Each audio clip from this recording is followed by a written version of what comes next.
Welcome to Incels for Academics. This video will hopefully serve as juicy bait for academics to study the incel phenomenon. Now, for those of you who don't know, incel stands for involuntarily celibate, which I think is a very bad term for a certain life condition or life situation that too many men and a few women find themselves stuck in. And incels have made the news in the last couple years in very bad ways. There was also recently a BBC documentary about incels. So why am I making this video? Well, about 2 years ago, I ran across a sub on Reddit called Forever Alone, where I was surprised to find a group of men and a few women who talked about having very similar long-term dating failure as I have. I'm 42 years old and I've only ever had 2 girlfriends, so something has gone horribly wrong. Now, from an outsider's point of view, the difference between the Forever Alone sub and the incel message boards probably doesn't look like much because the life situations are very similar. However, incels seem to react to their situation with rage, whereas the Forever Alone types react with despair. So for the previous 2 years, I've been running a YouTube channel about this topic, and I've gotten to talk to a lot of guys and a few girls who have been stuck with this life situation. And between reading the Forever Alone sub and talking to a lot of the people, I've noticed a general life arc for incels, which I'll present in this video. Overall, it does seem to follow a common pattern of people who've been knocked off the normal life course. The disruption in life seems to start early with an abusive or dysfunctional family, followed by bullying in schools.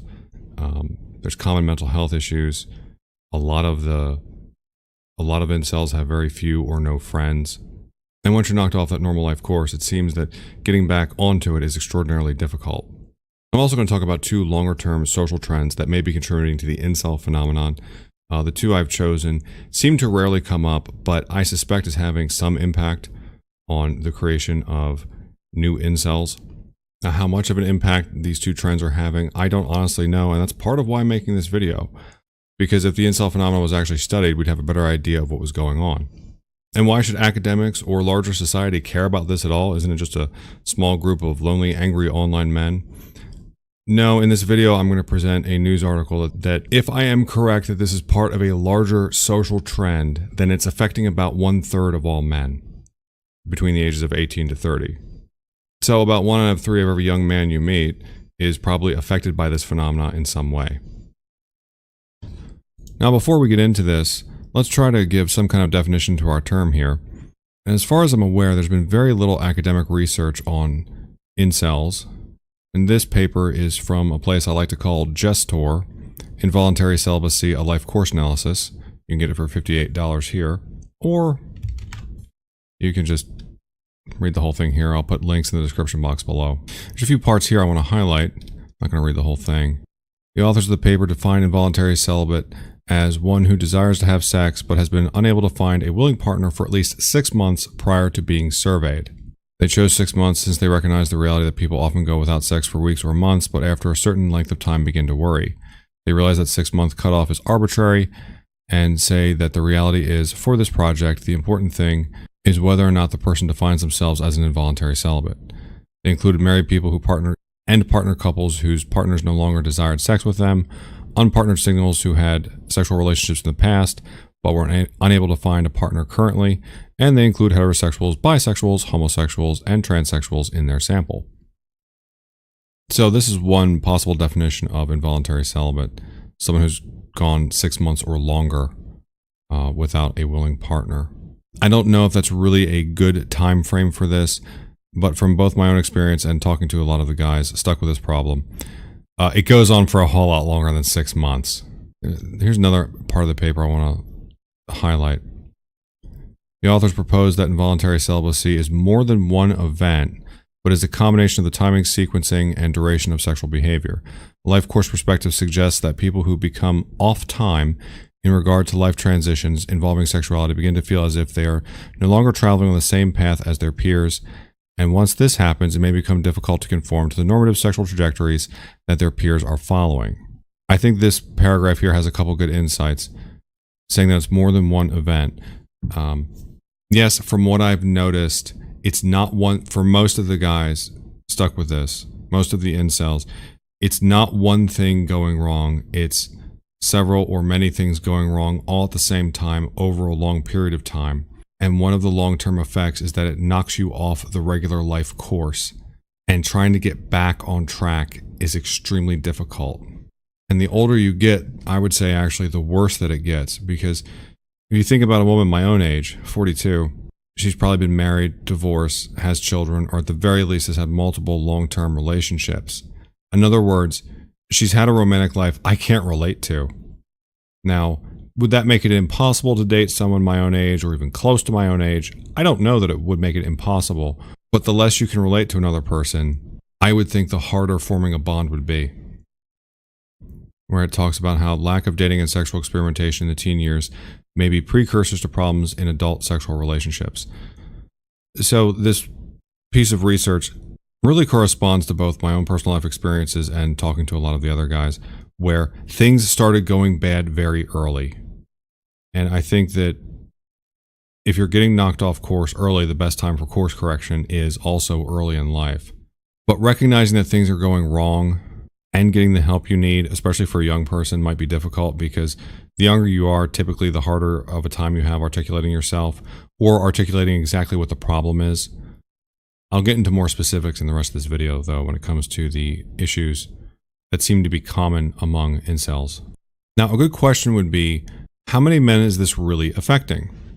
Well, remember, the definition given here was involuntary celibate is one who desires to have sex but has been unable to find a willing partner for at least 6 months prior to being surveyed.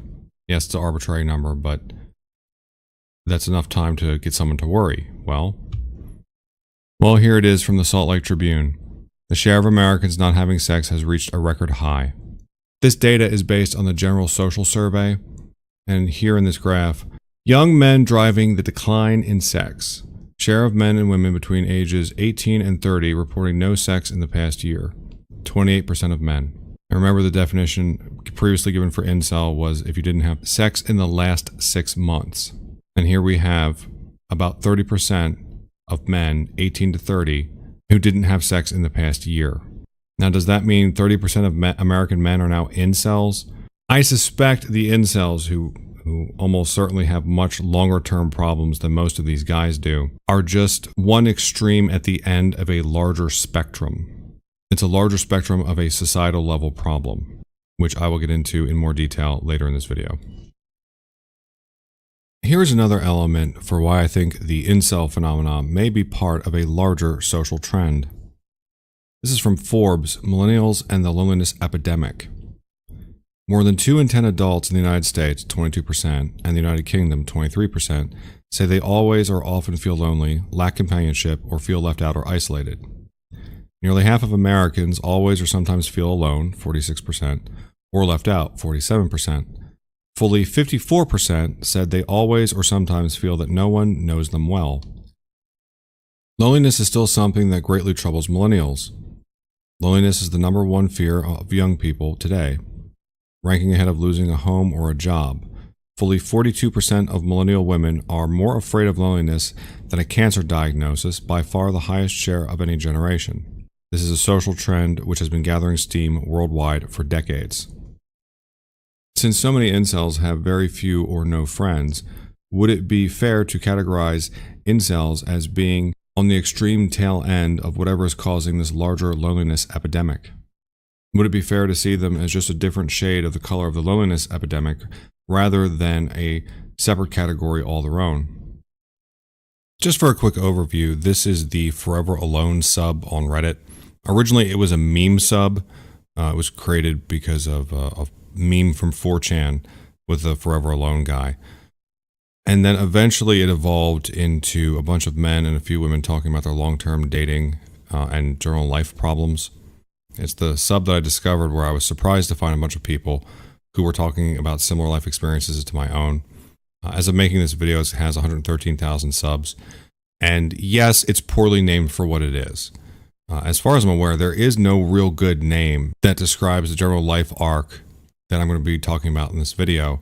So for lack of a better designation, for lack of a better way of describing the life situation, this is what I'll be using.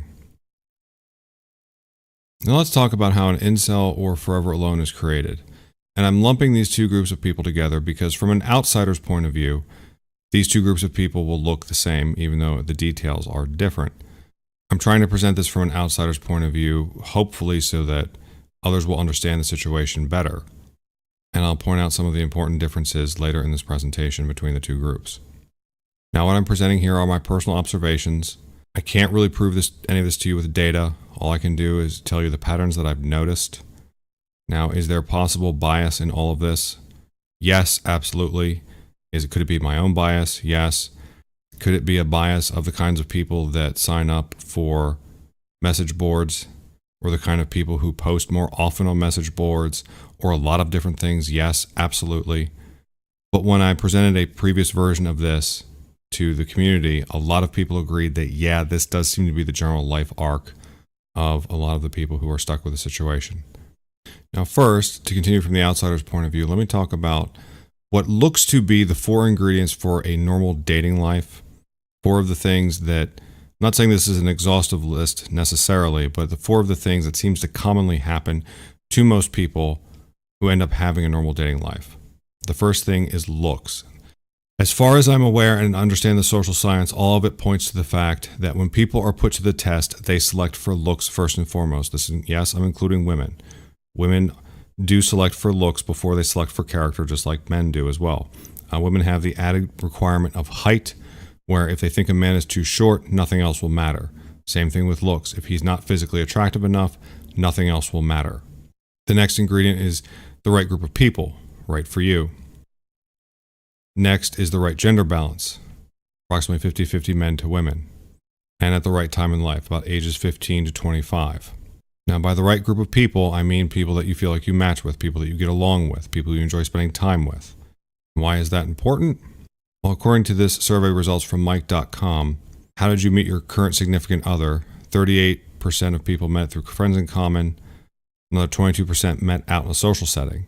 I'm going to take a guess and say they were probably with their friends out in the social setting. So about 60% of people met their significant other, maybe not through friends in common, but their friends were involved in all of it. This is why having the right group of people, the people that you fit with, is important. And as far as I'm aware, it's not just from this Mike.com survey results. This is a general thing where most people really are meeting this way. Now, for the right gender balance, it doesn't have to exactly be 50-50. And yes, I'm doing this from a heterosexual point of view because it's the one I understand the best. I don't really there are some homosexuals that identify as having the FA problem, forever alone FA problem, but I don't understand their situation as well as I do the heterosexual one, so I can't speak to it. So for heterosexuals, they're going to need something like the right gender balance in their social groups or their social networks. Maybe not exactly 50-50, maybe a little bit more of one gender, maybe a little bit less of the other, but enough men and women to go around, basically. And it looks like it has to happen at approximately the right time in life, somewhere between 15 and 25 years of age, because this is the time in life when you're around the most other single people, who are close to your age, who have a lot in common with you, or potentially have a lot in common with you. This seems to be a time in life when people learn a lot of social knowledge, skills, and abilities that they will take into the rest of their life. So for the incel forever alone FA, how does this happen? Well, some of the guys are really so bad off that they are physically disabled. At the extreme, they are so physically disabled they actually can't work. So yes, some of them are literally in wheelchairs. Another end of the extreme are men who are very physically unattractive for various reasons. Some of them have congenital birth problems. Some of them might have severe skin conditions or other similar things that make them so physically unappealing that either no or virtually no woman is going to consider them for dating. But for a lot of FAs, the ones who are more normal or average looking, the problem starts early in life. There are a lot of, thinking back on my own life, I can see a lot of early warning signs. But for a lot of the FAs, it starts in their family life, specifically a dysfunctional family. Now, dysfunctional family could mean a lot of things. Some of them come from outright abusive families. One of the guys who I talked to who stuck with this, I don't know the exact details of what was going on in his family, but as soon as he was old enough to work, he had to go out and get a job. so that he could pay for groceries for himself and for his siblings. Otherwise, they wouldn't have had money to eat. Another gentleman, his mother and father were alcoholics, and they moved around every 2 to 3 years in part to avoid debt collectors. And that happened all through K through 12 schooling for him. So the few times he did get friends, he'd lose them pretty quickly. So he never really learned how to make friends. And then as an adult, he's going out into the world and he hasn't been able to form new friendship groups because he never learned how to really make and keep friends to begin with. From the way some FAs describe their families, it sounds like they were raised by narcissists. And I do mean that in the clinical sense, that the way they describe their parents, and again, I'm not a professional, this is just my observation, that it looks like they were raised by one or more people who could be diagnosed with clinical narcissism.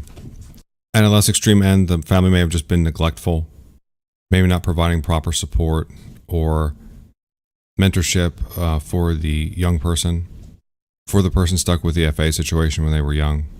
So typically, starting somewhere early in life, there's common mental health issues that seem to develop among the FA community. Anxiety, depression, autism. I'm going to also mention CPTSD, complex PTSD. I've seen that come up a good amount of times. And that's also why I mentioned the narcissistic abuse earlier. And yes, I realize that CPTSD is not a recognized diagnosis in the DSM. So I'm going to say this is just my observation on this. And also with the anxiety, depression, and autism, these are from self-reports of guys who claim that they have been to therapists and have been diagnosed with these conditions. Now, of course, I can't personally verify that with their therapist. I don't know their real names or their real addresses or anything like that. But a good number of them who have been to therapists and have been diagnosed, these seem to be three of the very common things that they are diagnosed with. And this diagnosis seems to happen relatively early in life. Some of them are in their late teens or 20s and have been to therapists already. So assuming they are telling the truth, these are three of the common things that are mental health issues among the FA community. The CPTSD is something a lot of other people have noticed. But all of these mental health issues lead to social isolation. Another common issue is being bullied at school. And for the ones that came from the dysfunctional or abusive families, well, when your first bullies are your parents, it's a lot easier for you to get bullied at school. Because when the bullies come after you at school, it's not just you standing up against the bully, it's you standing alone against the whole world because you have no support at home. When a child from a happy, healthy family has bullies come after them, even if it's only in the back of their mind and their subconscious, they know that there's other people who have their back, who are in their corner, who are going to also stand up for them with them. But for the people who came from the dysfunctional or abusive families, they don't have that. So they're more vulnerable to bullies. They're probably also giving off a lot of little body language indications, like maybe the anxiety or the depression, that will draw predators to them. Now, when it comes to friends, this is kind of a mixed bag among the FA community. There are some guys stuck with the FA situation that literally have no friends. They are by themselves. Maybe they never had any friends. But another good amount of FAs do have friends, or they have had friends in the past. The older ones, as you grow older, you and your friends grow apart. So the older ones might have whittled themselves down to few or no friends. But when they were young, a good number of these guys were able to form friendships, sometimes even friendships with women, and I mean legitimate friendships, not surrogate boyfriend. But for the ones that do have friends, a common factor among them is that their friends are often as clueless as they are. Birds of a feather flock together. So if you're stuck with this FA situation, it's not uncommon that your friends are also stuck with it. So it's good in the sense that you have support from other people who understand your life's position, but they can't help you get out of it. Now, I want to give you a specific example of the kind of friendship groups an FA can be, and this is my personal experience. When I was in my early 20s, I was friends with a group of nerds, a pretty large group of nerds. And you'll notice there's a few women among this social network here. And on any given weekend, I might be surrounded by 20 or more people. So if you had asked me, do you have a good friendship group that you spend time with? I would have said yes. Of course, there was critical information I was missing. I'll get to in just a second here. Now, outside of this group, each of the individual nerds might have had one friend here or one friend there. However, in the larger social network, this social group I was a part of was effectively an isolated node. Now, we may have been connected to other smaller nerd groups, but in the larger community, this was something like a social island we were on. And thinking back, most of the guys in that nerd group, at least while I was a part of it, didn't have girlfriends. Occasionally, one might get a girlfriend here or there, but most of the guys were single. And this is something else that, looking back, I recognize was probably one of my own personal issues, was it was normal to be single among the people I was friends with. It was not abnormal at all. Although I would assume that for normal people, that would not be the case. Now, one of the characteristics of that nerd group I was a part of is that demographically it was overwhelmingly male. So on any given year, I was meeting very, very few women, probably less than one new woman per month. But that was normal to me 20 years ago. I had never seen the world any other way, and I had no experiences to compare it to. So I knew something was going wrong, but I couldn't have told you what. The word demographics would have never come out of my mouth. Now, I made this last year. I'm actually 42 years old now, but I don't feel like redoing the math. And let's reimagine a life history for me over the last 26 years. I'm starting it at the age of 15 because it seems like most people start dating around the age of 15. So if I had met one new woman per month through my social networks, that would have been 312 more women that I would have met than I actually did. If I had met 2 new women per month through my social networks, that's 624 more women that I would have met than I actually have met. So if we could go back in time and redo my life where I was meeting at least between 1 and 2 new women per month, would I have been able to find a long-term stable partner if I had met somewhere between 300 and 600 new women? I would hope so. But I could be wrong, and the reason I say I could be wrong is I want to talk about my experience with online dating. And I'm using myself as an example because I know myself the best on this. Other men stuck with this situation with the forever alone problem have also tried online dating among other avenues. And I'm going to use online dating as an example because it's where I can give you actual good hard numbers. Now, before I signed up for any of the online dating sites, I sent my photos and a written profile to lady friends that I have for review. I got their approval on the photos and made changes to the written profile that they suggested to make myself as appealing as possible to women. Then I signed up for OkCupid, Plenty of Fish, Tinder, Bumble, and some other smaller sites that I don't remember the name of right now. I set the search distance to the geographic maximum so I could get the most possible matches. I also set the age range to the biggest one that I could. And in an attempt to hold myself accountable, I sat down each night, Monday through Friday, between 9 p.m. to 10 p.m. I would not get up until the clock struck 10 to make sure I did it for at least an hour each day. What was my results? I did it for 2 years. After about 3 or 4 months of swiping on the apps, I ran out of people. I would get a message from apps like Tinder or Bumble saying, we're all out of people or we're all out of users. Please come back tomorrow to see new people who signed up. So I literally swiped until there was no more human beings left. I did get 3 first dates from OkCupid in the first year. No dates from any other platform, and no dates at all the second year. Now on platforms like Plenty of Fish and OkCupid, after about the 3 or 4 months as I was going through, I was seeing the same women all the time, no matter how I sorted it in different ways. When I would open women's profiles, very often I would see previous messages I had already sent. And yes, I was reading the profiles and handcrafting each message to try to get the maximum effect that I could. And at the end of the second year, Tinder sent me a message saying, sign up for our premium service and see the 3 or 4 women who swiped right on you.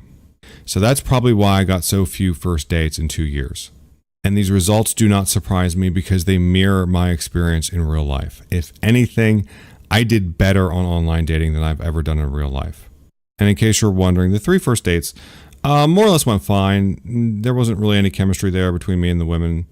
And as far as I could tell, that was a mutual feeling. But you know what? Most people, probably have lots of first dates that don't go anywhere, and that's fine. I'd also say that my experience in online dating mirrors my experience in real life in the sense that it seems to me like whatever is going wrong for me goes wrong immediately.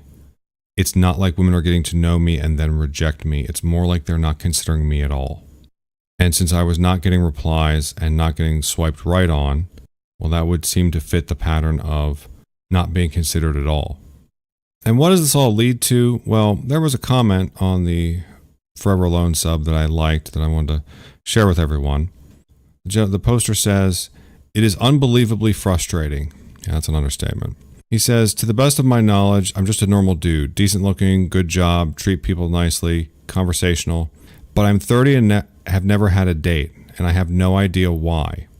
I'm highlighting that part on purpose because, especially for the higher functioning FA guys, you know, the ones that have jobs and friends and, well, I assume they're not ugly. They often don't know why. But let me continue before I spell this out a bit more.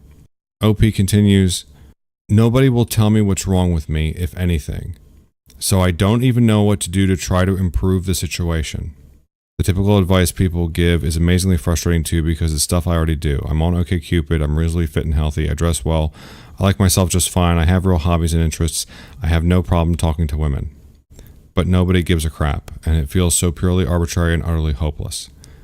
Yes, this seems to be a very common experience and thought process among the community. That, especially for the higher functioning guys, the guys that already have jobs, that are not butt ugly, that have friends, that even have lady friends, they're in a situation where they don't even know what to do to try to improve their situation. And nobody will tell them what's wrong. If anyone even sees what's wrong. Maybe there is something about the person that is preventing them from dating, but whatever, maybe it's a habit, maybe it's something about their looks, maybe it's something else, but whatever it is might not bother their friends. Or maybe they're just doing something a little bit wrong. Imagine a foreigner moving to the United States and coming to you and saying, "I just bought a new car and I can't get the ignition to start." And you ask them what they're doing. They say, "Well, I sit in the driver's seat and I put the key in the ignition and I turn the key and it just won't start." Now, maybe in the home country they came from, they have to turn the key towards themselves to get the car to start. But here in the United States, as far as I'm aware, every car manufactured in the United States, you have to turn the key away from you to get the car to start. Maybe it's something just a little bit off like that. I don't know if that would explain this gentleman's long-term dating failure, but I'm just using that as an analogy or as a possibility.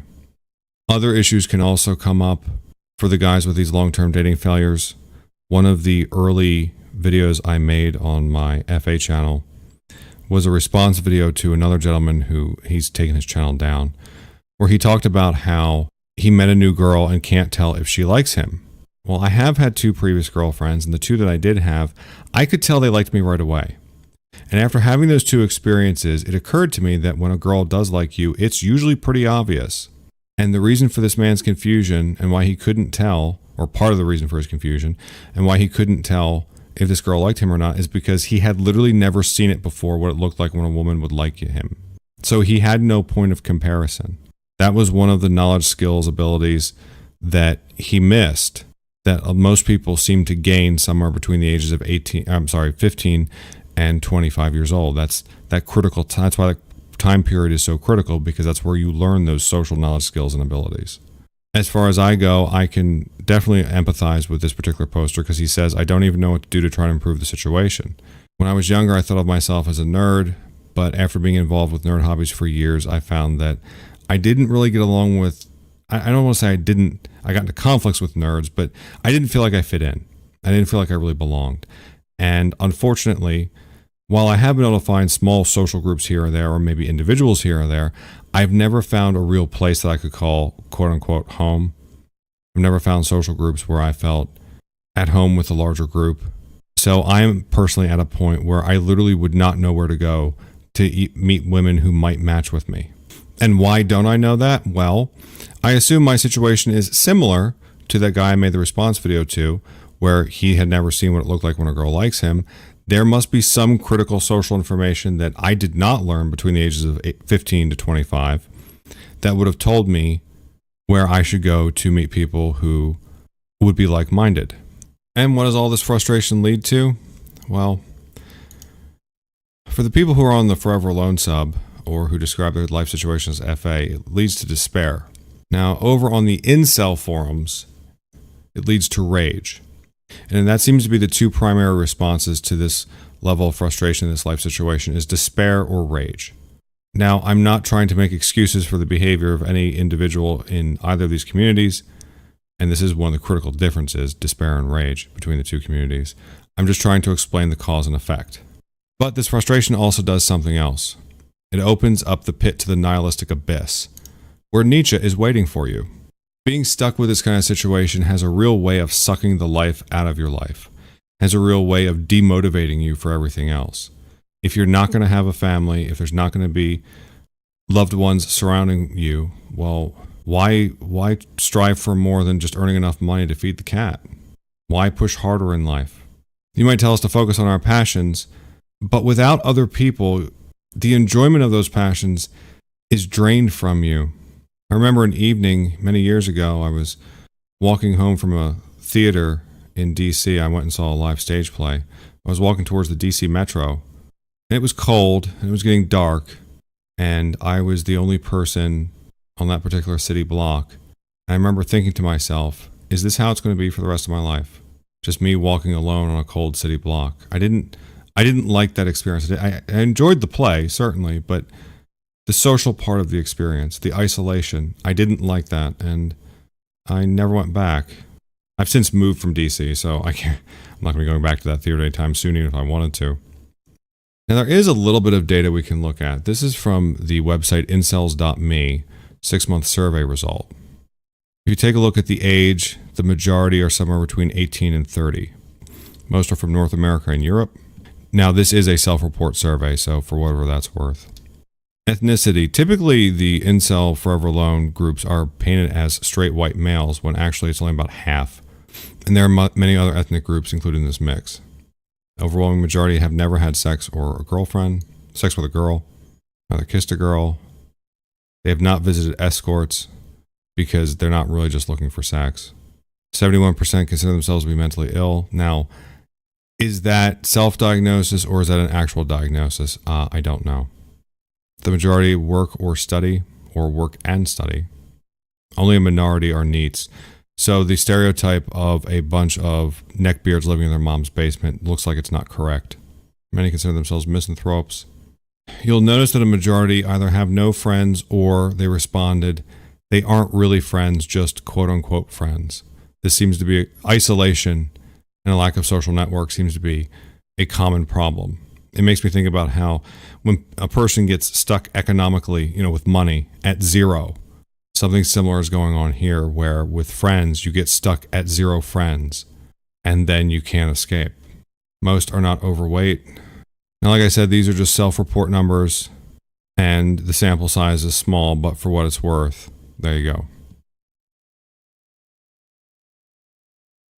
There are long-term consequences to this type of life arc, the life arc that starts with the abusive or dysfunctional family. And while I don't understand it in detail, it seems as though this type of life arc disrupts both personal and social development. Let me give an example with Maslow's hierarchy of needs. I realize Maslow's hierarchy of needs is not exactly scientifically valid, so take this as metaphor if you must. The hierarchy of needs being first physiological, food, clothing, shelter, then safety, make sure you're not getting stabbed, loving and belonging, esteem, and self-actualization. Now, for a normal person, or I should say for a healthy person, their experience is that they come into the world, their basic needs are met, their safety needs are met. As babies, their parents love them. As children, their parents love them. As teenagers, things might get a little bit rough, but their parents still basically love them. So somebody else loved them first, then they learned to love themselves, then they went out into the world and loved somebody else. However, the guy's stuck with this incel problem. Seems like it produces a broken Maslow's hierarchy of needs. Very often, men stuck in my position are given advice of to become the best self you can possibly be. While for most of us, our physiological and safety needs are met, the love, belonging, and esteem needs are not met. So we have to hop over that part of the hierarchy, reach self-actualization, and then we get a ladder where we can climb back down to the love, belonging, and esteem needs where they can be met. Or at least that's the typical kind of message that we get from the larger society around us when we talk about our problems. As you can imagine, it's relatively difficult to function in life when basic needs, like basic emotional needs, are not being met or have been disrupted in some manner. Another way your personal and social development is disrupted is in social interactions with the opposite gender. Now, I'm going to focus on the heterosexual perspective here because that's the one I understand the best. There are some homosexual incels, but I don't understand their point of view as well as I do the heterosexual one, so I'm not going to try to speak to something that I don't know. So in any given social interaction between men and women, there's several different layers to this. And again, I'm not trying to do hard science here, so take this as metaphor if you have to. First, there's the physical layer. Your looks, the way you're dressed, your body language, your personal odor for that matter. Now, I list this as the first layer because in social interactions, the first thing that we encounter is what the other person looks like, how they appear to us. Second layer is verbal. Your manner of speech, tone, the things you say, the things you talk about, the complexity of your speech, that kind of thing. And once you're past puberty, there's also the sexual layer. It's during puberty that women have and men have their sexual awakening. It's the sleeping beauty moment where the princess wakes up, or I guess in the case of men, the sleeping gentleman moment, when the prince wakes up and becomes aware of their own sexuality, where they desire others and are desired by others. However, for incels, because they are not desired during that critical development period of, say, teenage years through college, and for the older ones, through the rest of their lives, this layer gets little to no opportunity to develop. It would be kind of similar to if you were walking around with earplugs in your ears your whole life and you couldn't hear anything. So it's not because your ears are physically not working, but rather it's because they haven't had the opportunity to be used. So you don't know what language sounds like. You don't know what words sound like. Now, once the earplugs come out, I would think your hearing would start to develop along a normal course.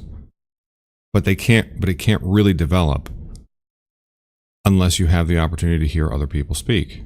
And something similar is going on with this sexual layer.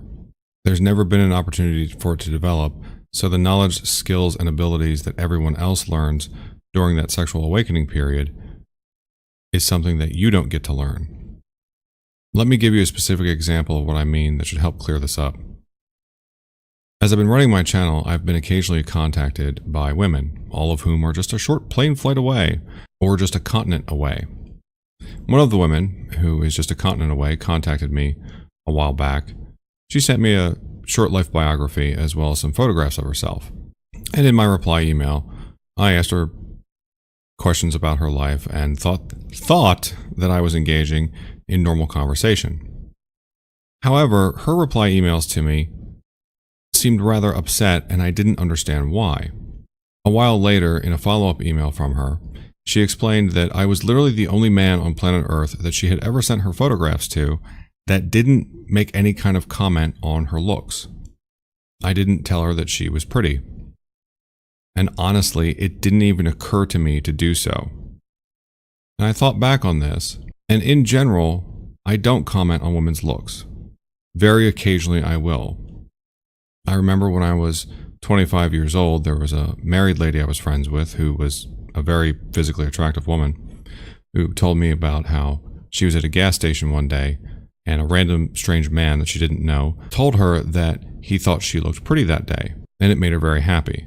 And I was surprised. I said, I would never comment on a woman's looks that I don't know personally. But even then, when I do know women personally, I usually don't comment on their looks. It seems impolite to do so.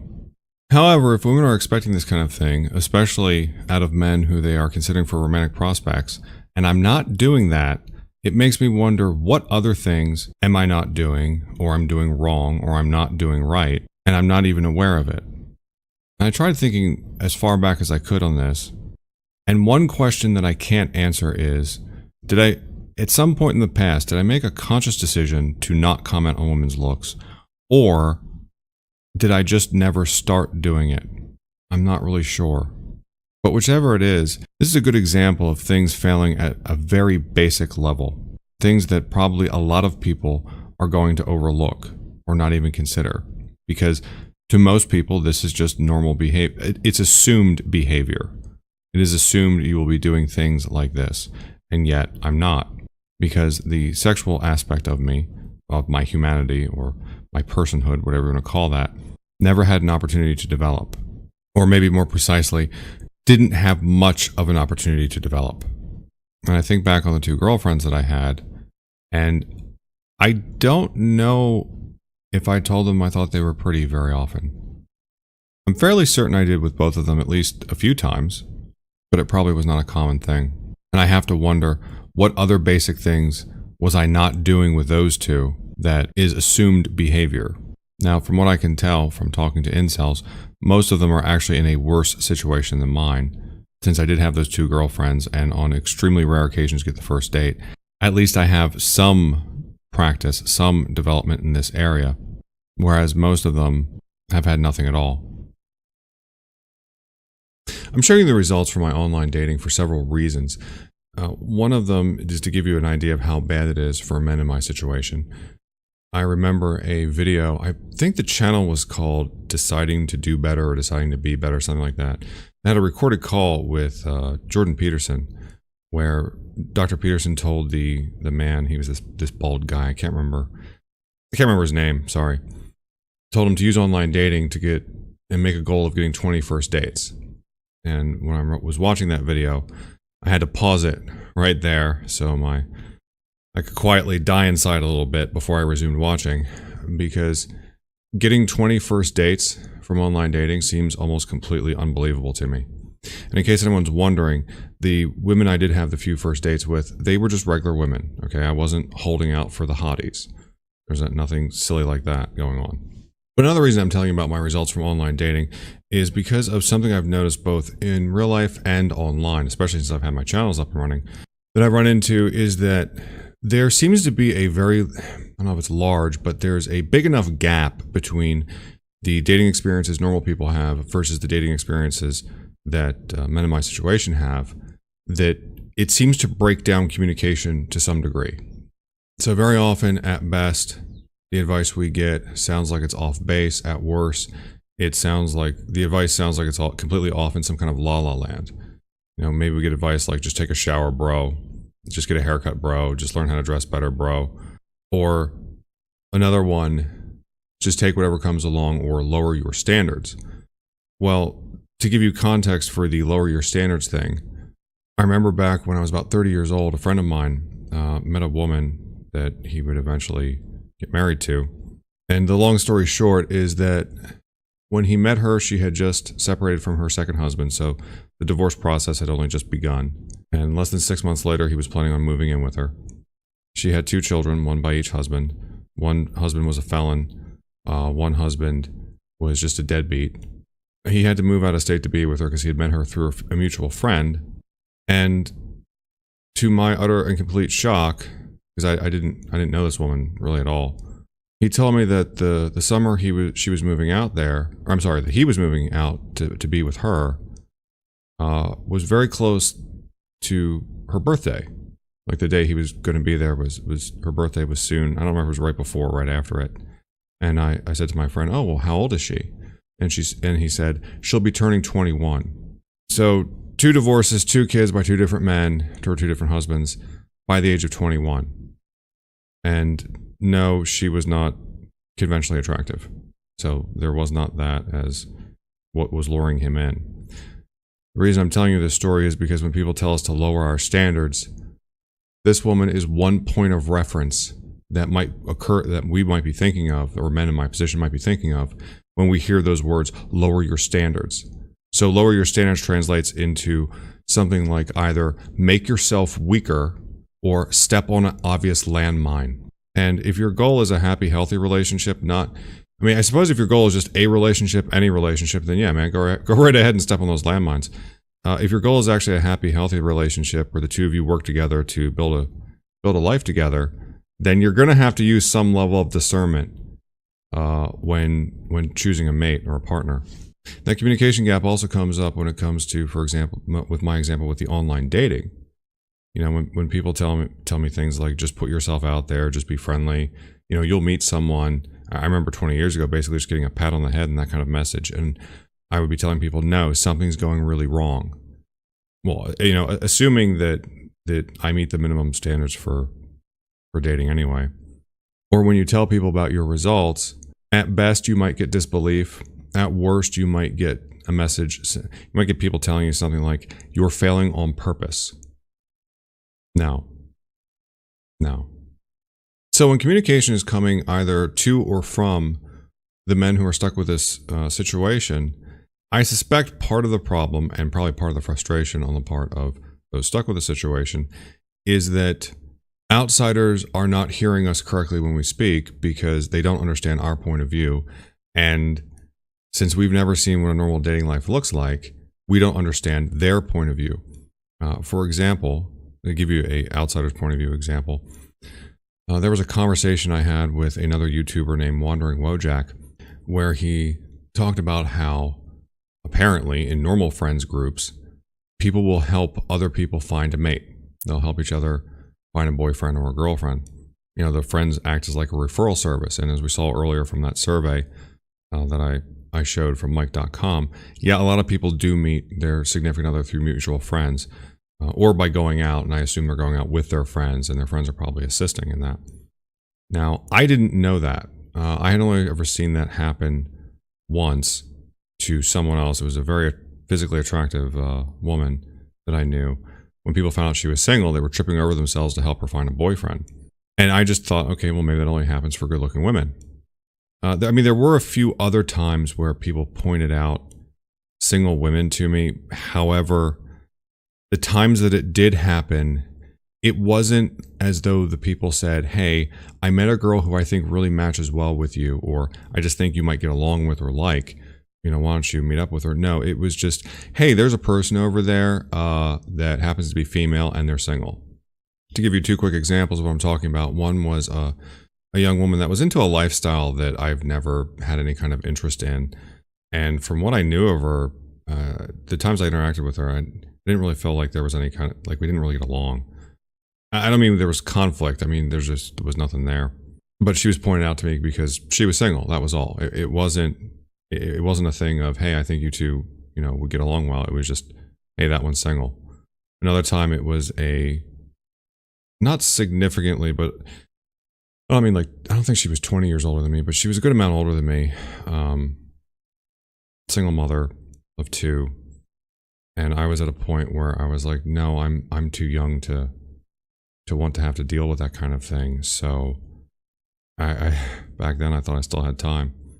And there was a lot about her personal life history that just didn't match up with me at all. So besides the fact that she was single and happened to be female, I can't imagine why anyone pointed her out to me.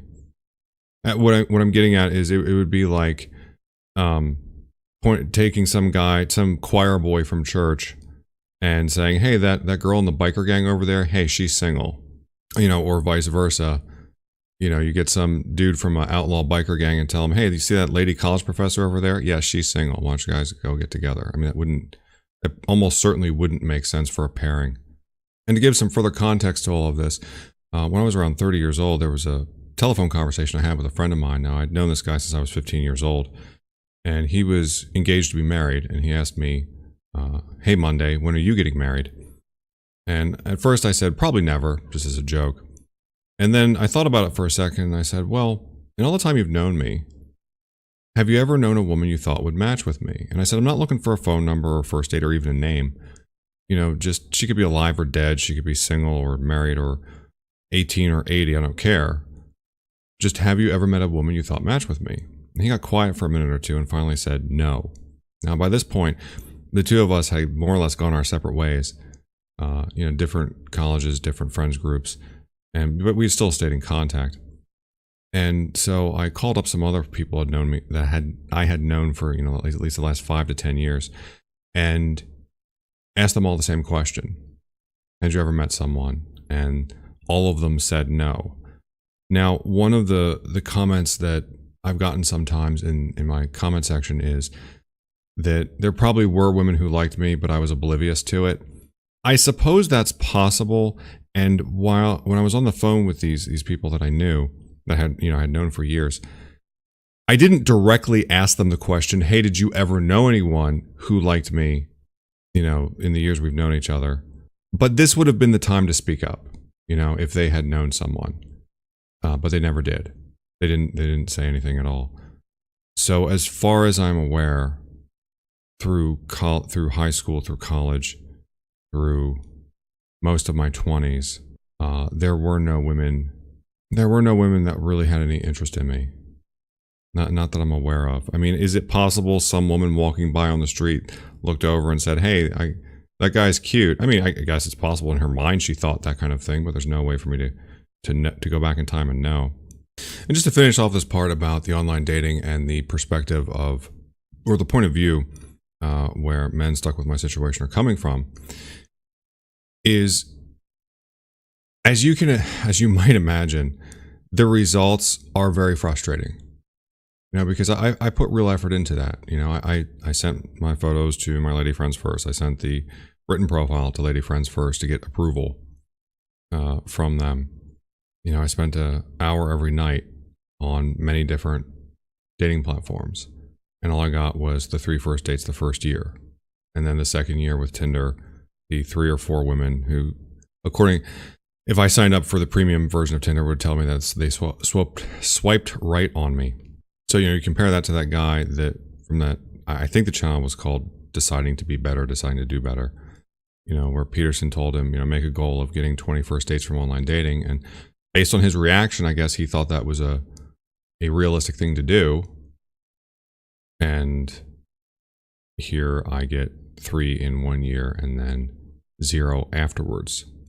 So now I'd like to move on to some of the larger social trends that I suspect is affecting this issue, and part of why I think the incels or the forever alone types are at one end of a larger spectrum of social breakdown, I suppose, is a good way of putting it.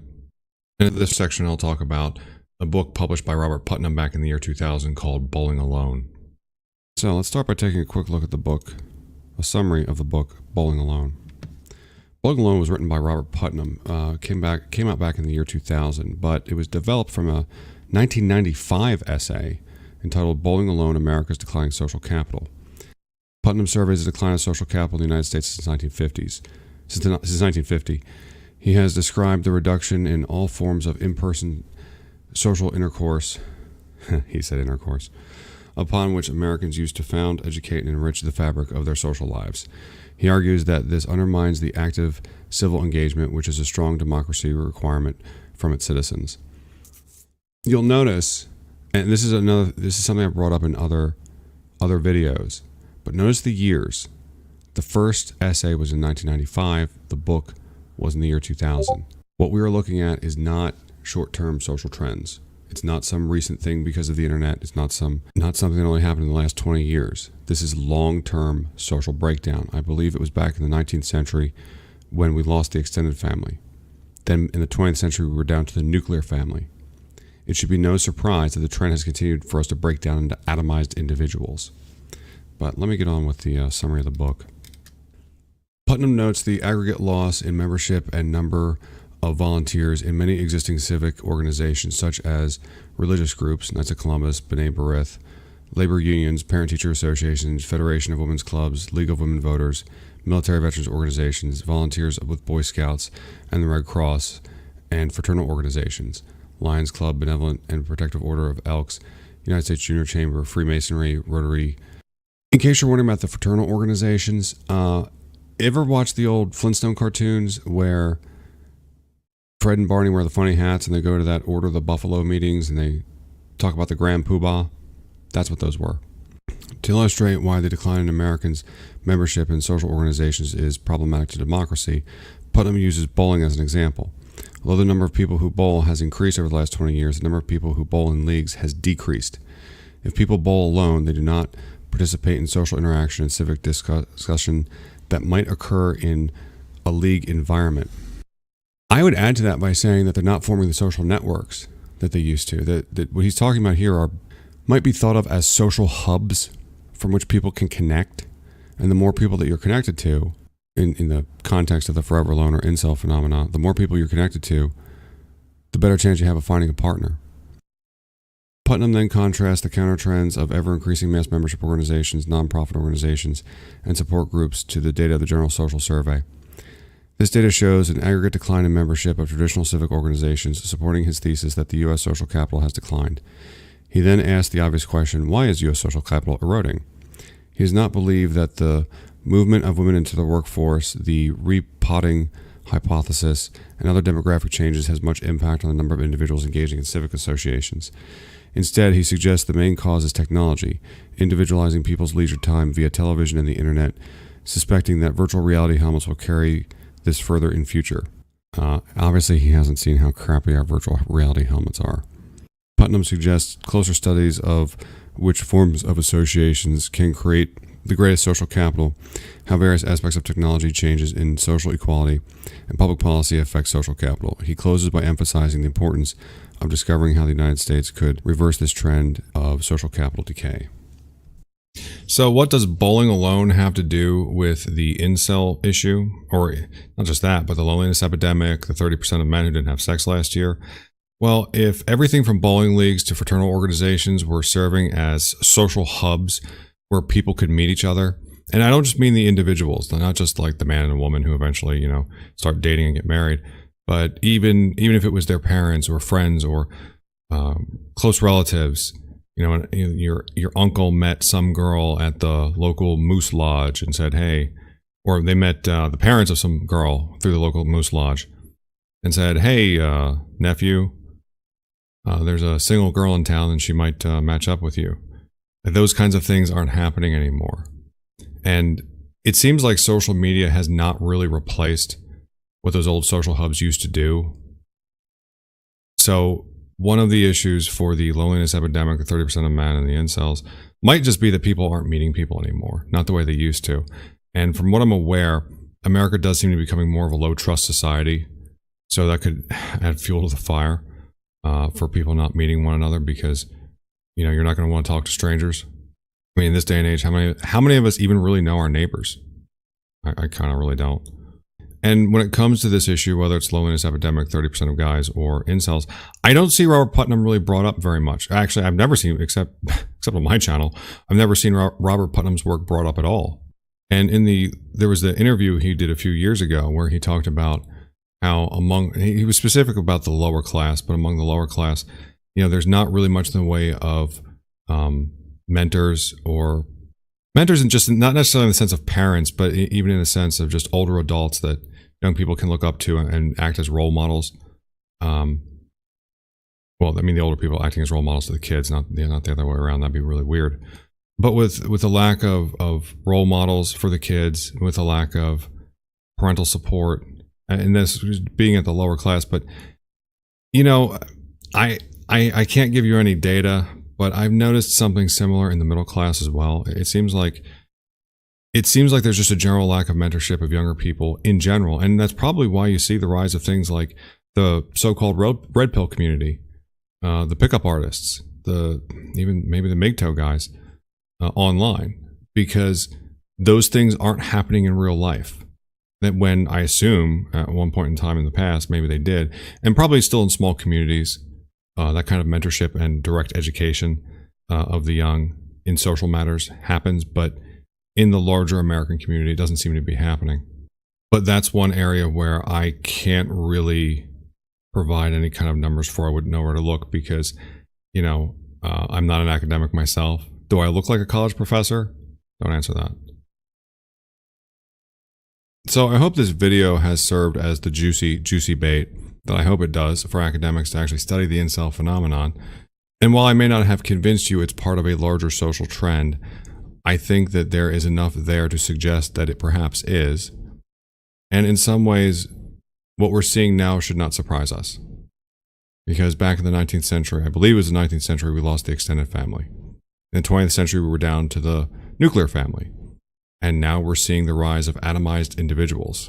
And I think it should go without saying, but I'll say it anyway, that there's no way I can cover such a large, complicated topic in just one video. And there's a lot more to this than what I've presented here, but I think this is a good place to start. And if this has generated interest from anyone, whether in academia or not, I'll be putting my contact information in the description box below. So thank you for watching, and don't forget to like, subscribe, and share.